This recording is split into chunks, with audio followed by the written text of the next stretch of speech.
All right, Coach, if you could just start us off with an opening statement. Well, congrats to Queens. I mean, they've had a great season, and they earned a right to keep playing.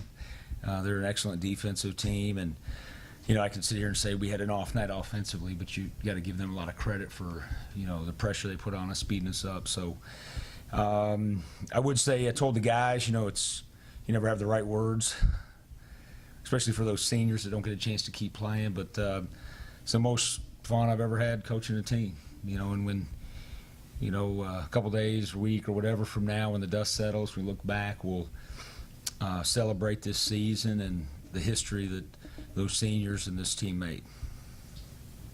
Coach, what was the difference in your mind as far as not being able to get over the hump on figuring out the defense? Well, our defense, we held them to 40%. So our defense gave us a chance, but they were probably as good as we've seen in terms of pressuring the ball. Usually it's kind of what we do to people, but they, put it right back on us. And, and we got a lot of good shots, but we rushed a lot. But you got to give them credit for the pressure. They're top 10 defensive team in the country, as we've become this year too. But at the end of the day, they were a little bit better. I mean, they're a veteran team. They got a lot of seniors. They got a lot of interchangeable parts defensively, and they took us out of our rhythm. And Watts and Nigel, obviously two of the bigger players in your program since you arrived in Pembroke. What have those two meant to you? Nigel the last 2 years, and then Watts the last 4 years, really being a starter for everyone.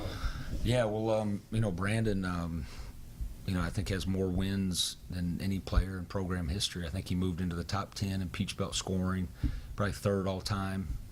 And he really didn't have a great offensive year, but the great thing about Brandon is he contributes so many ways defensively, rebound, just his effort and his hustle, that, he's just a winner. And, he accomplished things in his career that have never been done, along with Nigel. The 2 years that we had Nigel. Nigel had a tough night.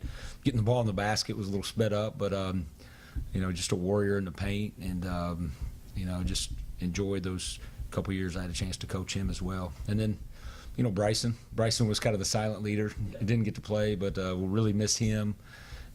Desmond, who wasn't able to make this trip, was also kind of on our scout team. Those guys were tremendous senior leaders as well. Yeah, I know it's hard to summarize right after a game what this group meant to you, but when you look down the road and look back, what do you think will stand out the most about this group?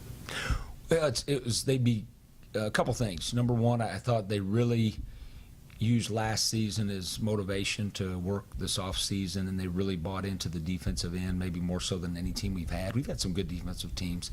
This team was probably the best we've had.